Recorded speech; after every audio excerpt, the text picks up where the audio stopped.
Good morning. Morning, Coach. Thanks for joining us this morning. If you have a question, use the raise hand function, and we will begin with Andrew Jones. Go ahead, Andrew. Hey, Coach, we were just talking to Mac about the sacks, and I believe he said 3 were the responsibility of the offensive line. Can you kind of take us through what went wrong there, and if it was more than just guys getting physically beaten, if there was something else that was either that they were doing or that your guys were not doing that led to the sacks, and then, of course, the pressure on Sam on that last play?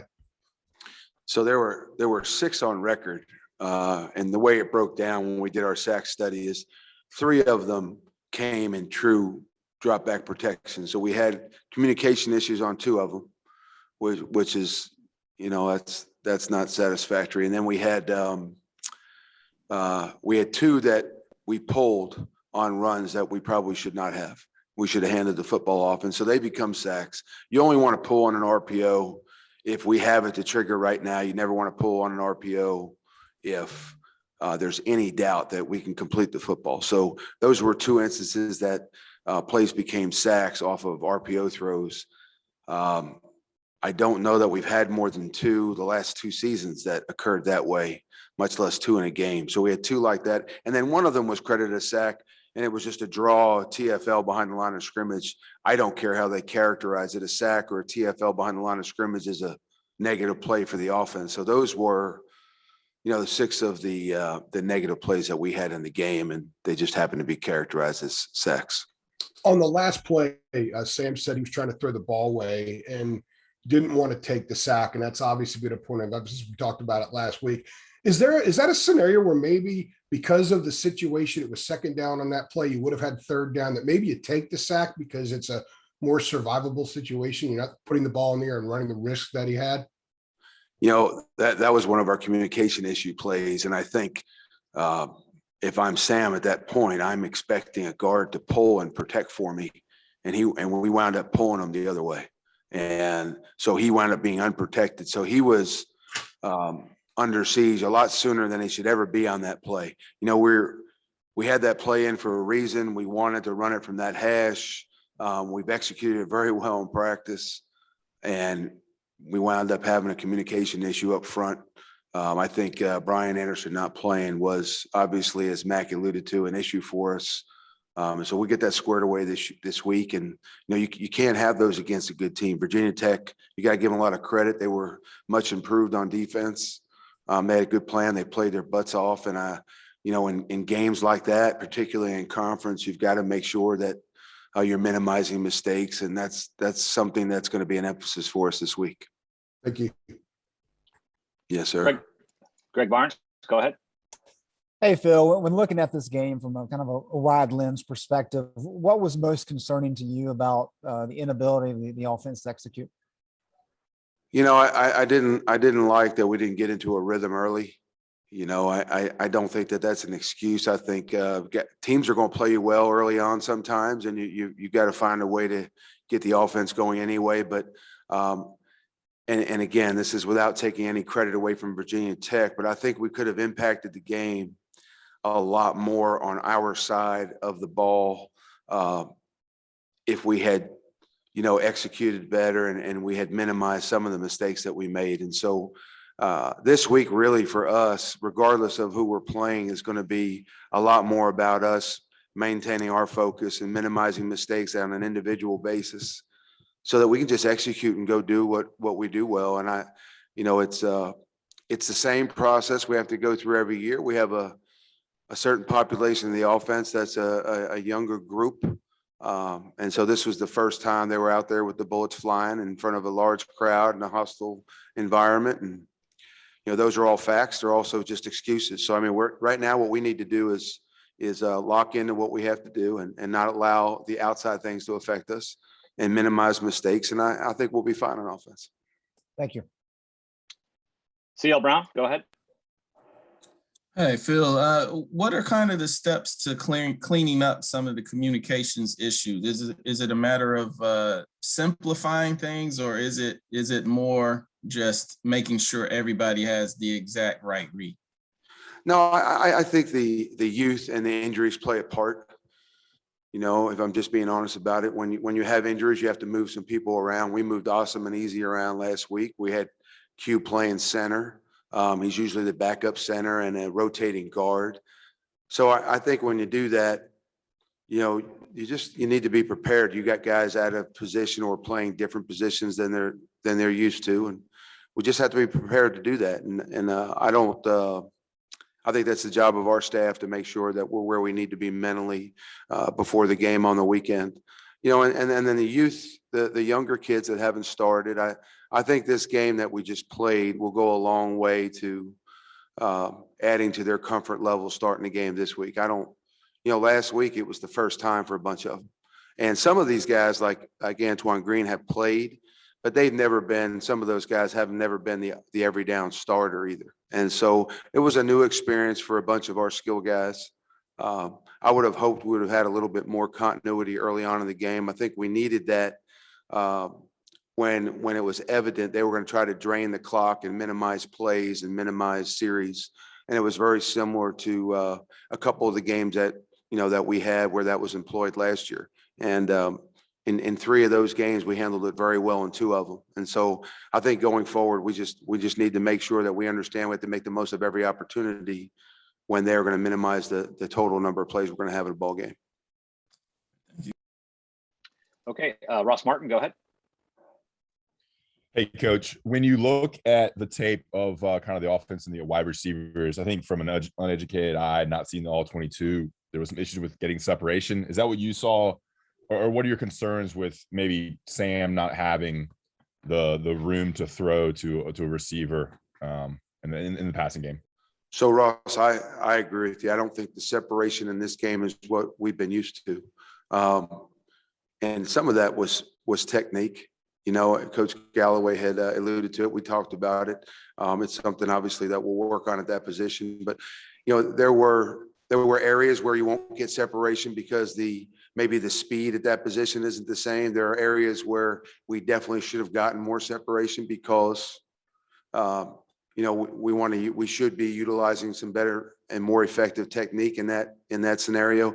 And then at the end of the day, Ross, we don't have a lot of contested catches in this offense with the way we throw the football, but they do exist. And most of the time, contested catch situations are going to come up, and they're going to be evident, and they're going to be around on big downs, red zone plays, third downs, those things. And players got to go make those plays. So what I have to do from a coordinator standpoint, and we've got to do from a staff standpoint, just make sure that we're running some things that create some advantages for those guys and put them in as good a position as we can to separate and make some of those plays. And I think collectively as a staff and as a unit, we could have done a better job in some of those areas last week. Okay, we have time for 2 more questions. First one will come from Art Chansky. Hey, Phil, you watch football these days, and most of the time teams win the toss and elect to defer so they can have the ball in the second half. But if you don't do that, what are the factors? I mean, was it a factor that you might have gotten the ball first, you might have gotten a lead, you might have toned the crowd down a little bit, or does it also deal with your confidence that if you got the ball with the opening kickoff, that you could go down and score? So I think when I was younger, I would put a lot more importance on the coin flip, which is, obviously complete luck at the beginning of every game. So if we get the ball first, I think, the emphasis is still just winning each play and doing a good job on first down and keeping yourself ahead of the chains. And when you have an opportunity to put the ball in the end zone on the opening drive, which I think we did in 9 of 13 games last year, if I remember correctly, it was a really good positive stat for us. We started most games, even the drives we didn't score. If you don't score, you want to punt the other team inside the 20-yard line. And so first drives of the game for us last year were enormously successful. And, we'd like to continue that trend. I think when you don't get the ball first, you still treat it that way. Whether or not the defense gives up a score or they get a stop, I think you have to treat your drive the same. I don't think it really changes.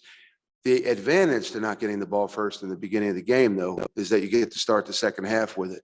And so you see and you feel that advantage after halftime. But I don't know that it makes a difference to our players. It doesn't make a difference to me. And the opportunity to get on the field whenever we get on the field is an opportunity to go make positive plays and execute and do what you do. And I don't know that it really matters whether we win the coin flip or not. I know that. Go ahead. Why did you change your philosophy from when you were younger? When did I change my philosophy? I'm not Why sure. did you? Why did you have that philosophy younger that you might take the ball with the coin? Oh, because when you're younger, you think you have all the answers and you don't. You know what I mean? You're superstitious. You think getting the ball first. You're an offensive coordinator. You say, "Hey, we want to attack all the time," and so you just want to grab the ball and run. And sometimes it's just smarter to defer. Sometimes weather plays a huge factor in the game. The first 5 years of my career, I would have just said, "Give us the ball. We're going to go fast. We're going to score," and without any regard for the rest of the team or the rest of the game or what the other factors are. Now, that's Coach Brown's going to manage the game. He's going to make the clock decisions and the timeout decisions and the strategic decisions with regards to managing the game. And I'm going to manage the offense and Jay's going to manage the defense. And I think that's how it works best. And I think we all appreciate that coach allows us to handle it that way.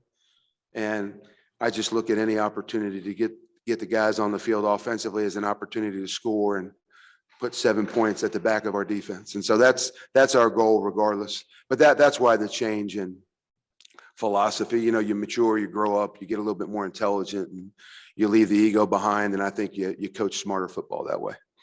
Thank you. All right. Last one comes from Adam Smith. Hey, Phil. Just wondering what your conversations were like with Sam during the game Friday night, and what they've been like since then. I mean, were you in any way having to or trying to tell him to maybe calm down a little bit? When he talked to us after the game, he seemed to say that he felt like he might have been pressing a little bit or trying to do too much. Just how is that dynamic working? So I think the conversations during the game have been relatively the same, Adam, throughout these 3 years. It's, if there's some adversity and, we're seeing some things we haven't seen, or we're just not playing well, or, we get stopped a few drives in a row, you're accountable for what's not happening. At the quarterback position, the first question we ask ourselves is, did the drive stall because of something we're doing at quarterback? And if it is, then we'll coach it and we'll talk about it. If it's because of something else, another problem, then we're going to handle that at another position.